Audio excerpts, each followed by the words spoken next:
Okay students, now I am going to take the next topic of this lesson, topic subtopic 2.2, the apogee and the decline of the empire. So apogee here means the apex, when the empire was at its apex, means when the empire was uh, very much prosperous and its popularity has reached far and wide, and it has also expanded uh, up till the southern peninsula. And the decline means when the this big and powerful empire came to its end. So within the polity, claimants to power included members of the ruling lineage as well as military commanders. ये कह रहे हैं कि जो दावेदार थे, जो सत्ता के दावेदार थे, उसमें केवल राजसी परिवार के ही लोग नहीं थे, बल्कि जो नायकास थे, मतलब रायासी नहीं थे बल्कि नायकास भी उसी में शामिल थे। नायकास जो कि मिलिट्री कमांडर्स थे और जिनके पास बड़ी बड़ी सेना थी अपनी, और वो पूरा सेना का नेतृत्व करते थे। और ये जो नायकास थे वो इसलिए भी अपने आप को दावेदार मानते थे क्योंकि ये अपनी सेवा पूरी तरीके से रायास के ऊपर समर्पित करते थे, और इसके बदले में रायास उनको एक पूरे राज्य का जो है पॉलिटिकल हेड डिक्लेयर कर देते थे। मतलब उनको पॉलिटिकल ऑटोनॉमी दे दी जाती थी पूरे राज्य की, और वो उसमें अपने हिसाब से शासन लागू करते थे। इसके बदले में वो अपनी वफादारी दिखाने के लिए रायास को टैक्सेस देते थे, रेवेन्यू कलेक्ट करके देते थे, और जब भी उनको ज़रूरत पड़ती थी तो अपनी सेना के साथ युद्ध करने के लिए अपने राया के लिए पहुंच जाते थे। और इसके अलावा वो उनको समय समय बड़े बड़े उपहार देकर भी खुश किया करते थे। इस तरह से नायकास जो है रायास को अपने वफादारी के सबूत देते थे। लेकिन जब भी रायास जो थे, जो रायास इतने ज़्यादा कॉम्पिटेंट नहीं होते थे, या जो रायास अच्छी तरीके से व्यवस्थित तरीके से शासन नहीं कर पाते थे, या अपना नियंत्रण पूरी तरीके से नायकास पर स्थापित नहीं कर पाते थे, तो ऐसे में कोई जो नायकास होते थे वो काफ़ी अपने आप को ताकतवर बना लेते थे अवसर का इस्तेमाल करते हुए, और अपनी सेना के साथ मिल कर के या तो वो रायास को परास्त करके खुद गद्दी पर बैठ जाते थे, और नहीं तो वो अपने राज्य को स्वतंत्र घोषित करके वहाँ के राजा बन जाते थे। तो इस तरह से जो सत्ता के दावेदार थे वो केवल राजसी परिवार के ही लोग नहीं थे, यानी कि राजा के बेटे ही नहीं हुआ करते थे।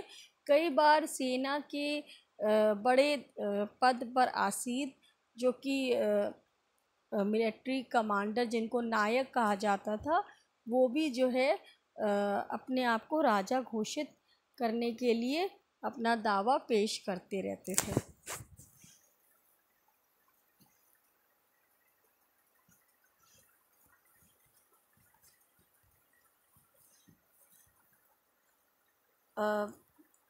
Okay, the first dynasty, known as the Sangam dynasty, exercised control till 1485, जिसमें कि ये हमें इस तरह से पता चलता है कि जो पहले सबसे बड़ा वंश था, जिसके पूरा श्रेय जाता है, जिस वंश के ऊपर पूरा श्रेय जाता है कि उसने ही ये इतना बड़ा साम्राज्य स्थापित किया, यानी संगम वंश, जिनके कि वंशज हरिहर और बुक्का ने के ऊपर ये पूरा श्रेय है कि उन्होंने ही ये साम्राज्य को स्थापित किया था। उन्होंने जो है 1485 मतलब 1336 से 1485 तक राजगद्दी और विजयनगर साम्राज्य पर शासन किया।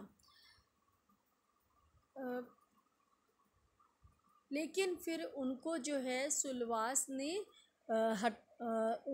उनको जो है रिप्लेस कर दिया, और ये सुलवास जो थे वो मिलिट्री कमांडर्स थे। तो जो संगम वंश के जो आगे के सक्सेसर्स थे वो इतने कॉम्पिटेंट ना होने की वजह से उनको जो है उन्हीं के मिलिट्री कमांडर्स जो कि सुलवा वंश के थे उन्होंने उनको रिप्लेस कर दिया और ख़ुद उसकी जगह राजगद्दी पर बैठ गए थे।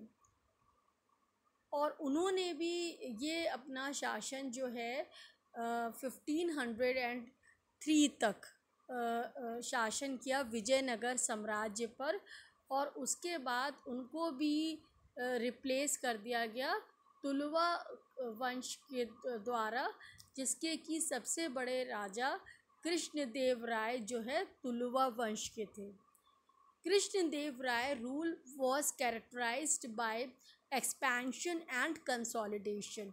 तो ये कह रहे हैं कि जो कृष्णदेव राय का जो ये पूरा शासन था, ये इसमें एक विशेष बात ये थी कि उन्होंने राज्य का सबसे ज़्यादा विस्तार किया, और न केवल राज्य की सीमाओं का विस्तार किया बल्कि जितने भी राज्यों का को जीता उन सबको अपने राज्य में मिलाया। इस तरह से उन्होंने न केवल एक्सपेंशन किया बल्कि merger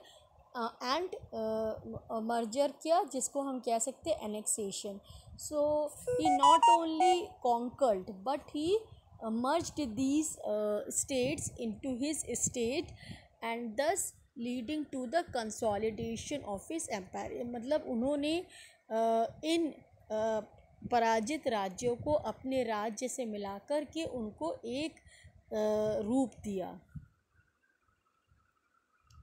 This was the time when the land between the Tungabhadra and the Krishna rivers the Raichur द्वाब।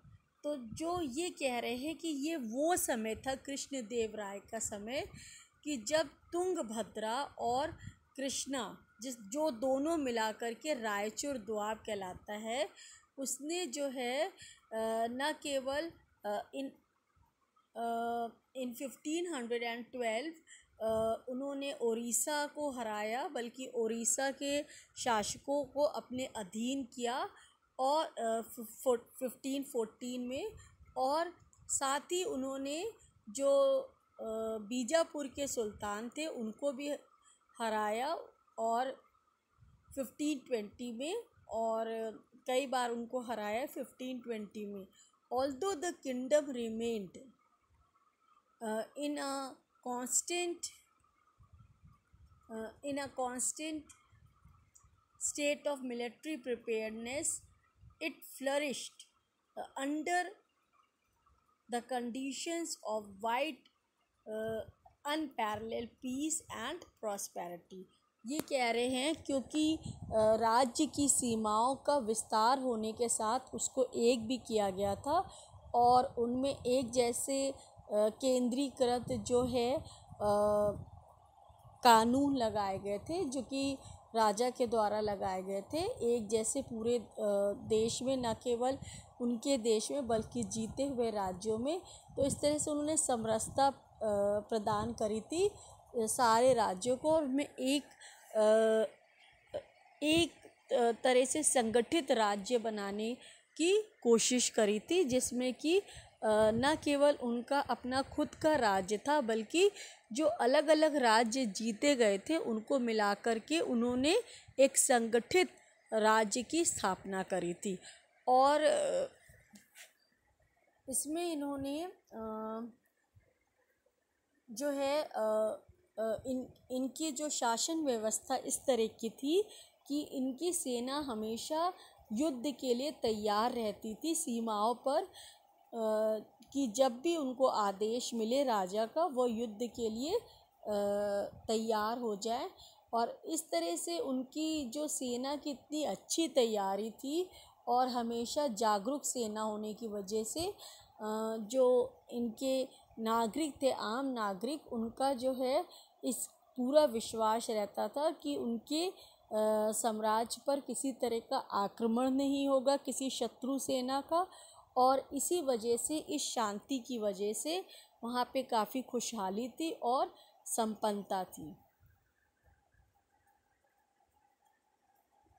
It Krishnadev Rai is credited with building some fine temples and adding impressive gopurams to many important South Indian temples. न केवल कृष्णदेव राय ने साम्राज्य का विस्तार किया था और इस जीते हुए राज्यों को अपने राज्य से मिलाकर उनको एक संगठित रूप दिया था, बल्कि उन्होंने शांति की स्थापना करी थी और प्रजा को ये विश्वास दिलाया था कि उनको किसी भी तरीके से शत्रु का कोई डर नहीं है, जिससे कि उन प्रजा सुरक्षित है और जिससे कि उनके पूरे राज्य में शांति थी और इसकी वजह से आर्थिक संपन्नता भी थी।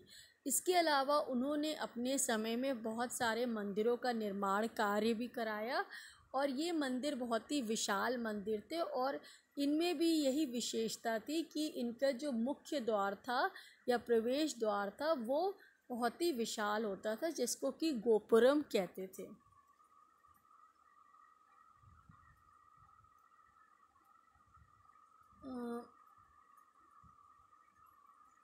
He also founded a suburban township near Vijayanagar.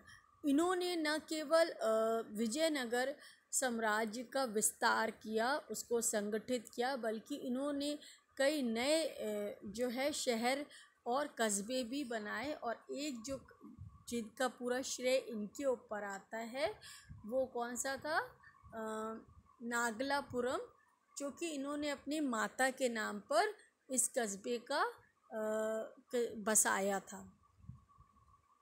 Some of the most detailed description of Vijayanagar come from his time or just after। तो ये कह रहे हैं कि जो विजयनगर के बारे में बहुत कुछ जो हमें जानने को मिलता है वो या तो हमें कृष्णदेव राय के समय में जानने को मिलता है या इनके बाद। Strain began to show within the imperial structure। लेकिन इनकी मृत्यु के उपरांत, जब इनकी मृत्यु 1529 में हुई, तो इनके ही जो सक्सेसर थे, वंशज, वो राजगद्दी के लिए आपस में इनका युद्ध हुआ और जिसका फ़ायदा जो है नायकास ने लिया। His successors were troubled by rebellious नायकास और द मिलिट्री चीफ्स। और इसका फ़ायदा जो है मिलिट्री चीफ्स यानी नायकास ने उठाया और ये इनके खिलाफ विद्रोह पे उतारू हो गए और वो चाहते थे कि अब जो है नायका जो है इनको हटा करके खुद राजगद्दी पर बैठ जाएं। By 1542 control at the center had shifted to another ruling lineage। और इन नायकाओं की मदद से एक और दूसरे वंश की स्थापना हुई जिसको कि अराविडू कहते थे 1542 में। During this period, as indeed earlier, the military ambition of the rulers of Vijayanagar as well as those of the Deccan sultans resulted in shifting alignment। और जब अराविडू वंश की स्थापना हुई विजयनगर साम्राज्य में, तो ये जो अराविडू वंश के जो इनके आगे की पीढ़ी थी, इनकी महत्वाकांक्षा की वजह से और साथ में उस वक्त दक्षिण के जो सुल्तान थे उनकी भी महत्वाकांक्षा विस्तारवादी नीति से इनके जो आपस के मधुर संबंध थे वो धीरे धीरे ख़त्म होने लगे। और इसका परिणाम ये हुआ कि जो डेक्कन सुल्तान की जो कंबाइंड फोर्सेस थी, यानी कि जो कंबाइंड आर्मीज़ थी बीजापुर, अहमदनगर और गोलकोंडा की, उन्होंने रामा राय जो कि उनके चीफ मिनिस्टर भी थे विजयनगर की सेना, जिन्होंने सेना का नेतृत्व कर रहे थे, उनको जो है राक्षसी तांगड़ी में बुरी तरीके से हरा दिया, जिसको आज हम तालीकोटा का युद्ध कहते हैं 1565 में। और न केवल इनको हराया बल्कि इनको बुरी तरीके से परास्त किया इनकी सेना को। और इसके बाद इन्होंने पूरे राज्य पर अपना कब्जा बना लिया। इस राज्य को बुरी तरीके से लूटा गया और लूटते वक्त जो भी इनके सामने आया उसको तबाह कर दिया गया, मंदिरों को तोड़ दिया गया और बाकी इमारतों को खंडहर में परिवर्तित कर दिया गया। काफ़ी लोगों को जान से मार दिया गया और जो बचे वो इधर उधर भाग गए। इस तरीके से जो एक बहुत ही समृद्धशाली राज्य के नाम से जाना जाता था, वह एक पूरी तरीके से खंडहर में परिवर्तित हो गया। तो आप ये देख सकते हैं इसका मैप।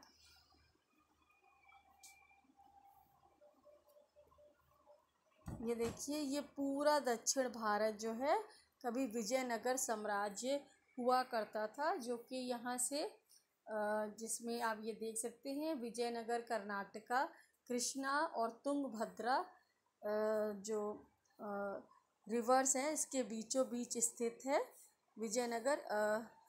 लेकिन इसने अपना साम्राज्य जो हैदराबाद, उसके बाद चित्रगुप्ता, चंद्रगिरी, कोलार और यहाँ से कावेरी, मदुरई और यहाँ तक फैला लिया था, मतलब पूरा पेनिनसुला को कवर किया हुआ था।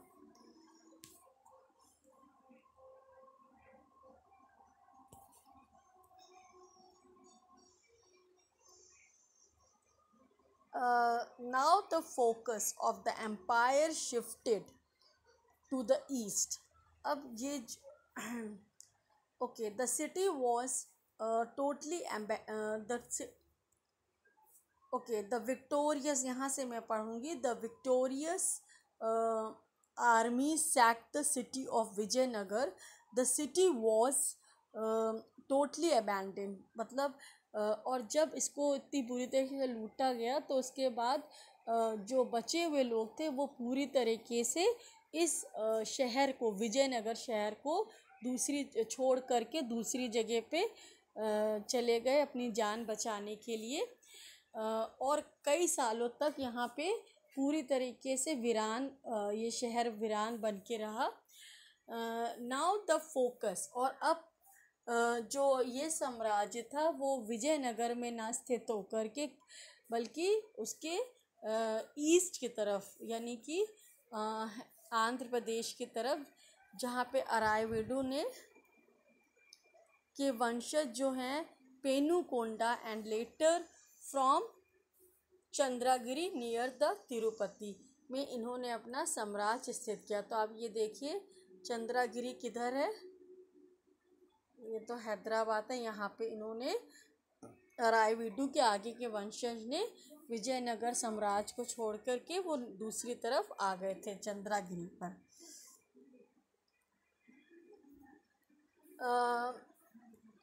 Although the armies of the sultans were responsible for the destruction of the city of Vijayanagar, कह सकते हैं कि जो सुल्तान थे उनकी ही जो सेना थी वही जिम्मेदार थी विध्वंस, इतने समृद्धशाली, इतने संपन्न शहर की के पूरी तरीके के विनाश के लिए।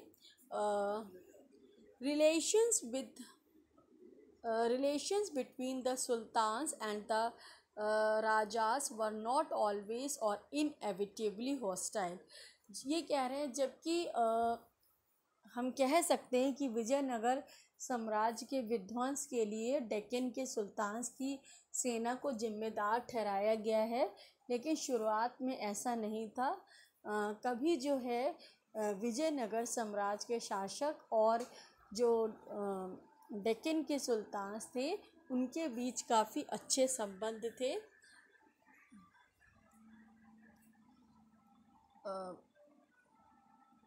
Okay. In spite of religious differences, Krishna Deva Rai, for example, supported some claimants to power in the sultanates and took pride in the title established of the Yavana kingdom. ये कह रहे हैं कि जो कृष्ण देव राय के समय में इनके बीच काफ़ी अच्छे संबंध थे और कृष्ण देव राय इस चीज़ के लिए काफ़ी गौरवान्वित महसूस करते थे कि ये अगर इनको ये बताया जाता था कि इन्होंने ही यवनों की जो है शासन स्थापित करने में मदद करी है। मतलब जो भी दक्षिण का आगे का सुल्तान बनता था तो वो कृष्ण देव राय के सलाह मशवरे के साथ ही बनवाया जाता था। Similarly, the Sultan of Bijapur intervened to resolve succession dispute in Vijayanagar। और इसी तरीके से जो सुल्तान ऑफ बीजापुर हैं वो भी जो है विजयनगर के अगर किसी भी मतलब विजयनगर साम्राज्य का आगे का वारिस कौन होगा, कौन गद्दी पर बैठेगा, इसको लेकर के अगर आपस में उनके वारिसों के बीच में मतभेद होता था तो जो सुल्तान थे बीजापुर के वो इस मतभेद को ख़त्म करवाने में उनकी मदद करते थे। In fact, the Vijayanagar kings were keen to ensure the stability of the sultanates and vice versa। और ये कह रहे हैं कि इस तरह से कह सकते हैं कि जो विजयनगर के जो राजा थे वो हमेशा इस चीज़ को लेकर के तत्पर रहते थे कि जो सल्तनत है और उनका जो साम्राज्य है वो स्थिर रहे। It was the adventurous policy of Rama Rai who tried to play off one sultan against another that led the sultans to combine together and decisively defeat him। लेकिन ये तो उनकी रामा राय जो कि जब अराविडु वंश की वंश ने राजगद्दी पर बैठा तो उनके जो प्रधानमंत्री थे रामा राय, उनकी ये महत्वाकांक्षी योजना थी कि सुल्तान्स को हराकर उनके राज्य को भी अपने राज्य से मिला लिया जाए।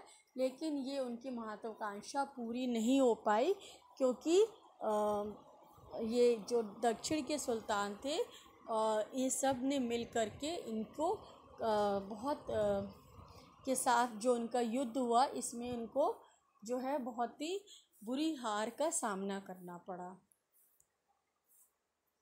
तो ठीक है, आज के लिए हम इतना ही करेंगे। Okay students.